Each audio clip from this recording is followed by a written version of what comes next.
Hello viewers, আজ আমরা 2023 সালের রায় ও মার্টিন কোশ্চেন ব্যাংক ইংলিশ থেকে ফার্স্ট সামেটিভের model activity 6 Beldanga CRGC high school solve করব। সো ভিউয়ার্স, তোমরা দেখো, আশা করি তোমাদের সবার উইন্ড ক্যাপ ভালো করে পড়া হয়ে গেছে। এই টেক্সটটা অর্থাৎ সিন প্যাসেজটা নেওয়া হয়েছে তোমাদের জেন হায়াত ইয়েলেনের লেখা দ্য উইন্ড ক্যাপ থেকে। সো ভিউয়ার্স দেখো, আমি টেক্সটটা পড়ছি। Since it was wind that sailors called for, অর্থাৎ এটা সেই বাতাসই ছিল যেটা একটা নাবিক সবসময় আকাঙ্ক্ষা করে থাকে বা একটা নাবিকের কাছে যেটা প্রত্যাশিত। And wind that John could supply, এবং সেই বাতাসটা জন সরবরাহ করতে পারত। He soon became very popular, তাই সে খুব শীঘ্রই জনপ্রিয় হয়ে উঠেছিল। When he twisted the cap, যখন সে টুপিটিকে ঘোরাতো, হি কুড সামন, সে আবাহন করতে পারত দ্য ইস্ট উইন্ড, অর্থাৎ পূর্ব দিকের বাতাসকে, অ্যান্ড দ্য ওয়েস্ট উইন্ড, এবং পশ্চিম দিকের বাতাসকে। He could also turn it to call both the north as well as the south wind, অর্থাৎ সে উত্তরের দিকের বাতাসকেও এবং দক্ষিণ দিকের বাতাসকেও সে আবাহন করতে পারতো বা ডাকতে পারতো। The captain would therefore never part with his prized sailor, তাই ওই জাহাজের নাবিক তাকে কখনোই তার সঙ্গ ছাড়া করতে চায়নি। কাকে? ওই মহামূল্যবান অর্থাৎ মহার্ঘ, প্রাইজড মিনস হচ্ছে ভেরি মাচ ভ্যালুয়েবল, অর্থাৎ তাকে তার সঙ্গ ছাড়া করতে চায়নি। অ্যান্ড লেট হিম অ্যাশোর, এবং তাকে ডাঙ্গাতে বা পাড়ে আসতে দেয়নি। For a year and a day young John did not set foot on land, অর্থাৎ ছোট্ট জন 1 বছর 1 দিন অতিবাহিত হয়ে গেছে, তবু সে ডাঙ্গায় পা রাখেনি। হি শো নাথিং, সে কিছুই দেখেনি, but the churning of the waves, শুধুমাত্র প্রবল ঢেউ বা প্রবল ভয়ঙ্কর ঢেউ সে দেখেছে শুধু। Soon there grew in his heart a strong desire to see the land, তাই তার মনের মধ্যে তীব্র বাসনা জেগে উঠেছিল ভূমিভাগ বা ডাঙ্গা দেখার জন্য। এই ছিল তোমাদের টেক্সট প্যাসেজ। এবারে এখান থেকে যে প্রশ্নগুলো দিয়েছে তোমাদের answer the following question. First দুটো কোশ্চেন রয়েছে, ওখানে প্রশ্নমান রয়েছে, প্রথমটায় 2 এবং পরেরটায় 1।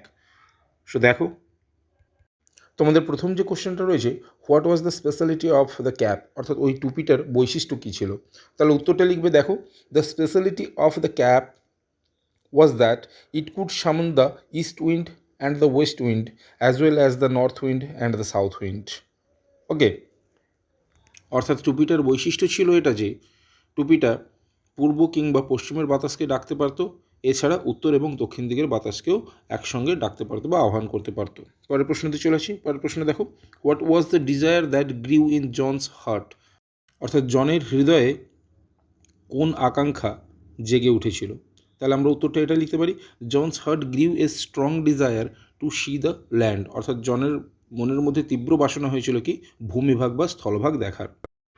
এরপরে বিয়ের দাগে দেখো, রাইট টি ফর ট্রু, অর্থাৎ ট্রু হলে ঠিক লিখবে, and F for false, false হলে এফ লিখবে স্টেটমেন্টস।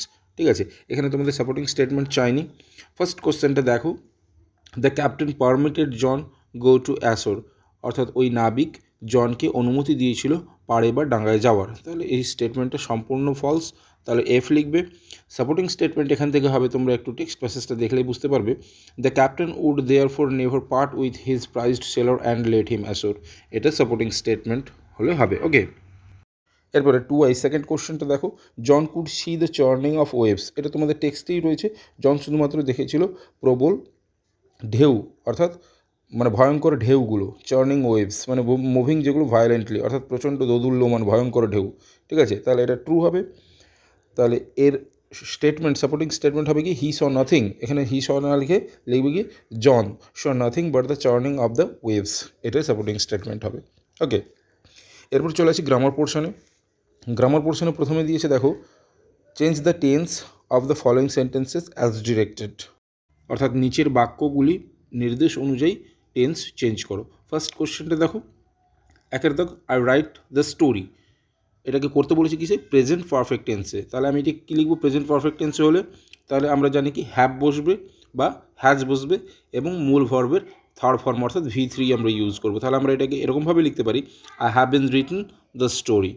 ওকে, পরের প্রশ্নতে চলে আসি, you will go to the fair, এটা করতে বলেছি কি পাস্ট পারফেক্ট টেন্সে। পাস্ট পারফেক্ট টেন্সে আমরা কি জানি, হ্যাড বসে এবং সেই মূল ভার্বের থার্ড ফর্ম অর্থাৎ V3।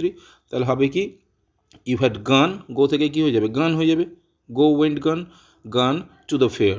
ওকে, চলো পরের প্রশ্নতে চলে আসি। পরের প্রশ্নতে চলে আসি, fill in the blanks with the correct form of the verbs, অর্থাৎ ভার্বের সঠিক ফর্ম বসে ফিল আপ করতে।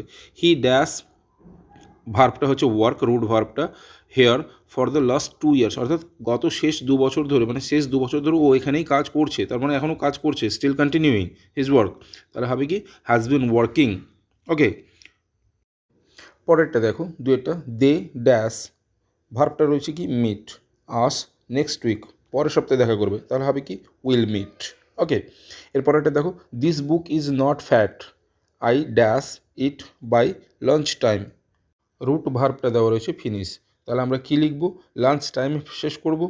ওকে, তাহলে লিখব কি শ্যাল হ্যাভ ফিনিশড। ওকে, অর্থাৎ ফিউচার পারফেক্ট টেন্সে হবে। এরপরে দেখো তোমাদের যে রাইটিংটা দেওয়া রয়েছে, এই রাইটিংটা তোমাদের এই কোশ্চেন ব্যাংকেরই 116 নম্বর পৃষ্ঠায় দেওয়া রয়েছে, তোমরা ওখান থেকে দেখে নিও। ওকে, সো ভিউয়ার্স, এই ছিল আজকের সিন প্যাসেজ এবং গ্রামার প্যাসেজের কমপ্লিট ভিডিও। যদি তোমাদের ভালো লেগে থাকে তাহলে অবশ্যই লাইক করে দিও, এবং তোমরা যদি কেউ আমার চ্যানেলে নতুন হয়ে থাকো তাহলে চ্যানেলটিকে সাবস্ক্রাইব করে রাখো পরবর্তী নেক্সট ভিডিওগুলো পাওয়ার জন্য। সো আজ এই পর্যন্তই, দেখা হচ্ছে নেক্সট ভিডিওতে, বাই।